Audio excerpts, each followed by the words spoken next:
year, the time it takes an ambulance to respond to an emergency has slowed significantly in West Wichita. 12 News digital anchor Keith Grant has a possible solution from today's County Commission meeting, new at 6.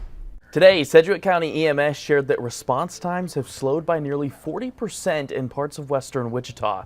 EMS coverage in the area used to be stationed at the old Riverside Hospital, but the team was forced to move because the old hospital lacked utilities. They moved to Post 20, south of Kellogg, further from their coverage area. Today, with no discussion, the commission voted to build a new post with the goal to bring down response times. Once we acquire land, what is the construction timetable? I would say with design and construction, I would guess probably 16, maybe 18 months.